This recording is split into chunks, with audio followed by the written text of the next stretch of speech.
ओम नमो भगवते वासुदेवाय। सभी वैष्णव भक्तों को जय श्री राधे कृष्ण।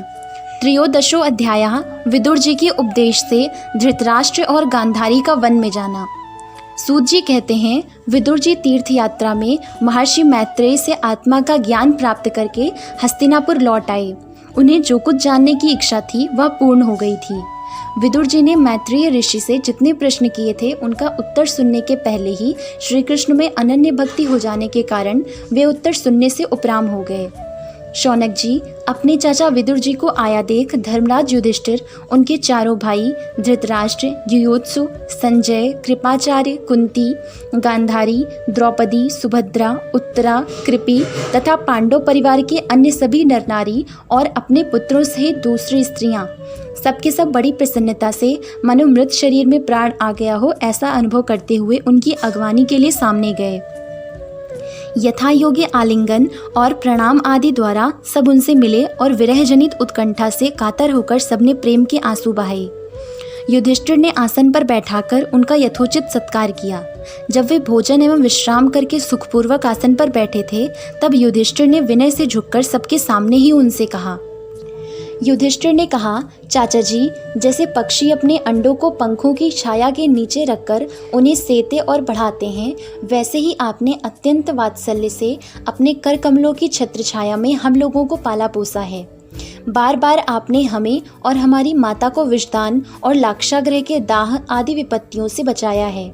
क्या आप कभी हम लोगों की भी याद करते रहे हैं?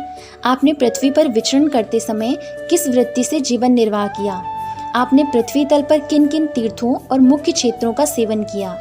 प्रभु, आप जैसे भगवान के प्यारे भक्त स्वयं ही हैं, तीर्थ स्वरूप होते हैं। आप लोग अपने हृदय में विराजमान भगवान के द्वारा तीर्थों को भी महातीर्थ बनाते हुए विचरण करते हैं। चाचा जी, आप तीर्थ यात्रा करते हुए द्वारका भी अवश्य ही गए होंगे। वहाँ हमारे सुहृद एवं भाई बंधु यादव लोग, जिनके एकमात्र आराध्य देव श्री कृष्ण हैं, अपनी नगरी में सुख से तो हैं ना? आपने यदि जाकर देखा नहीं होगा तो सुना तो अवश्य ही होगा। युधिष्ठिर के इस प्रकार पूछने पर विदुर जी ने तीर्थों और यदुवंशियों के संबंध में जो कुछ देखा, सुना और अनुभव किया था सब क्रम से बतला दिया। केवल यदुवंश के विनाश की बात नहीं कही। करुण हृदय विदुर जी पांडवों को दुखी नहीं देख सकते थे, इसलिए उन्होंने यह अप्रिय एवं असह्य घटना पांडवों को नहीं सुनाई, क्योंकि वह तो स्वयं ही प्रकट होने वाली थी। पांडव विदुर जी का देवता के समान सेवा सत्कार करते थे।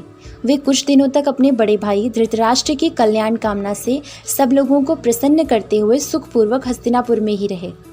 विदुर जी तो साक्षात धर्मराज थे। मांडव्य ऋषि के शाप से ये 100 वर्ष के लिए शूद्र बन गए थे। इतने दिनों तक यमराज के पद पर अर्यमा थे और वही पापियों को उचित दंड देते थे। एक समय किसी राजा के अनुचरों ने कुछ चोरों को मांडव्य ऋषि के आश्रम पर पकड़ा।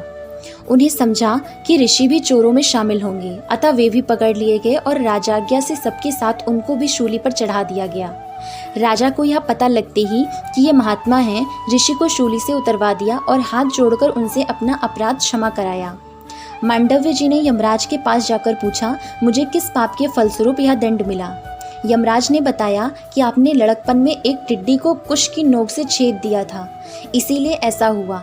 इस पर मुनि ने कहा, मैंने अज्ञानवश ऐसा किया होगा। उस छोटे से अपराध के लिए तुमने मुझे बड़ा कठोर दंड दिया, इसलिए तुम 100 वर्ष तक शूद्र योनि में रहोगे। मांडव्य जी के इस शाप से ही यमराज ने विदुर के रूप में अवतार लिया था। राज्य प्राप्त हो जाने पर अपने लोकपालों सरीखे भाइयों के साथ राजा युधिष्ठिर वंशधर परीक्षित को देखकर अपनी अतुल संपत्ति से आनंदित रहने लगे।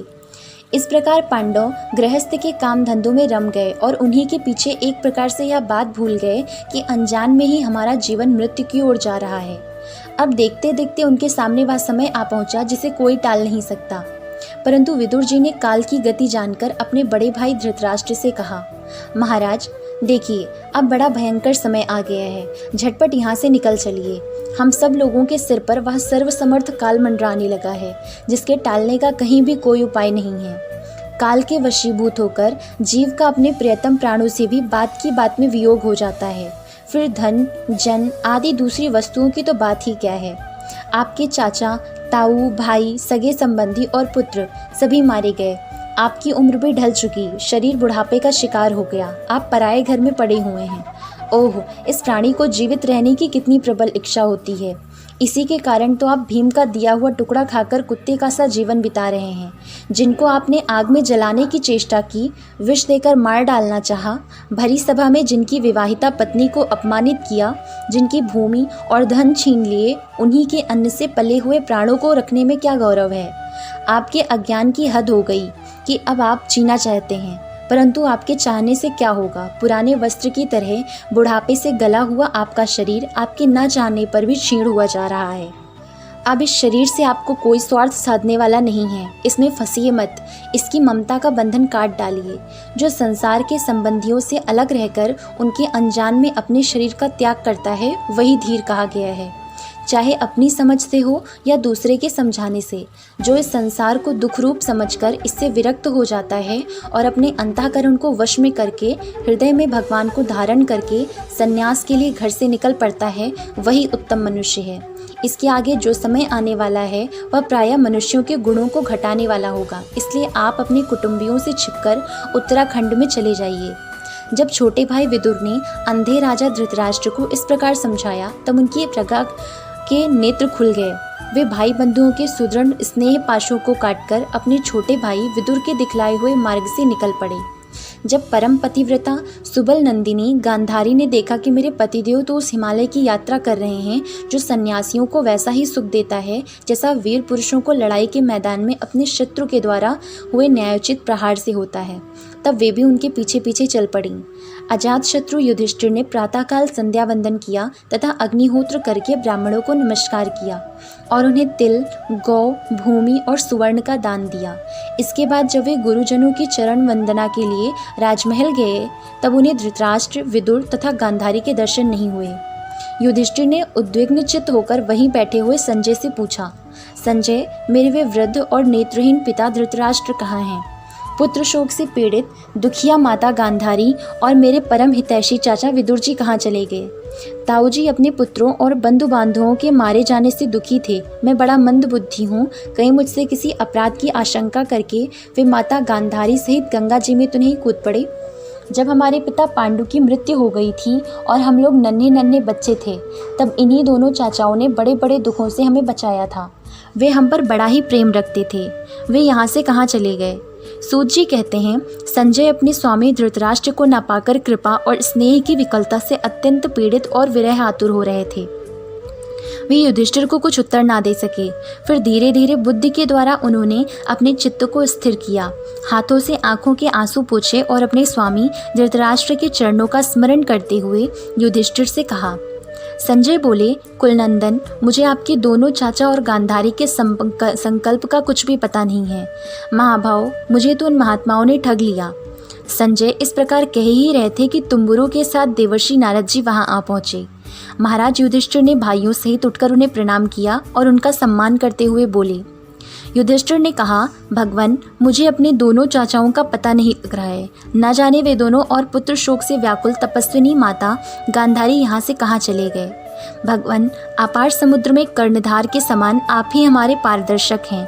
तब भगवान के परम भक्त भगवान में देवर्षि नारद ने कहा, धर्मराज, तुम किसी के लिए शोक मत करो, क्योंकि यह सारा जगत ईश्वर के वश में है। सारे लोक और लोकपाल विवश होकर ईश्वर की ही आज्ञा का पालन कर रहे हैं। वही एक प्राणी को दूसरे से मिलाता है और वही उन्हें अलग करता है। जैसे बैल बड़ी रस्सी में बंधे और छोटी रस्सी से नथे रहकर अपने स्वामी का भार ढोते हैं, उसी प्रकार मनुष्य भी वर्णाश्रम आदि अनेक प्रकार के नामों से वेद रूप रस्सी में बंधकर ईश्वर की ही आज्ञा का अनुसरण करते हैं। जैसे संसार में खिलाड़ी की इच्छा से ही खिलौनों का संयोग और वियोग होता है, वैसे भगवान की इच्छा से ही मनुष्यों का मिलना बिछुड़ना होता है।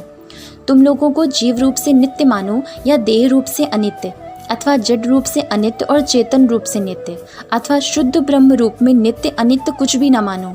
किसी भी अवस्था में मोहजन्य आसक्ति के अतिरिक्त वे शोक करने योग्य नहीं हैं। इसलिए धर्मराज, वे दीन दुखी चाचा चाची असहाय अवस्था में मेरे बिना कैसे रहेंगे? इस अज्ञानजन्य मन की विकलता को छोड़ दो। यह 5 भौतिक शरीर काल, कर्म और गुणों के वश में है। अजगर के मुंह में पड़े हुए पुरुष के समान यह पराधीन शरीर दूसरों की रक्षा ही क्या कर सकता है? हाथ वालों के बिना हाथ वाले, 4 पैर वाले पशुओं के बिना पैर वाले और उनमें भी बड़े जीवों के छोटे जीव आहार हैं। इस प्रकार एक जीव दूसरे जीव के जीवन का कारण हो रहा है। इन समस्त रूपों में जीवों के बाहर और भीतर वही एक स्वयं प्रकाश भगवान जो संपूर्ण आत्माओं के आत्मा हैं, माया के द्वारा अनेकों प्रकार से प्रकट हो रहे हैं। तुम केवल उन्हीं को देखो। महाराज, समस्त प्राणियों को जीवन दान देने वाले वे ही भगवान इस समय इस पृथ्वी तल पर देवद्रोहियों का नाश करने के लिए काल रूप से अवतीर्ण हुए हैं। अब वे देवताओं का कार्य पूरा कर चुके हैं। थोड़ा सा काम और शेष है, उसी के लिए वे रुके हुए हैं। जब तक वे प्रभु यहाँ हैं तब तक तुम लोग भी उनकी प्रतीक्षा करते रहो। धर्मराज, हिमालय के दक्षिण भाग में जहाँ सप्तर्षियों की प्रसन्नता के लिए गंगा जी ने अलग अलग 7 धाराओं के रूप में अपने को 7 भागों में विभक्त कर दिया है, जिसे सप्त स्रोत कहते हैं, वहीं ऋषियों के आश्रम पर धृतराष्ट्र अपनी पत्नी गांधारी और विदुर के साथ गए हैं।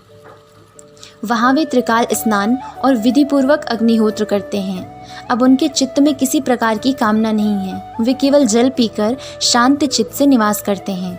आसन जीतकर प्राणों को वश में करके उन्होंने अपनी 6 इंद्रियों को विषयों से लौटा लिया है। भगवान की धारणा से उनके तमोगुण, रजोगुण और सत्वगुण के मल नष्ट हो चुके हैं।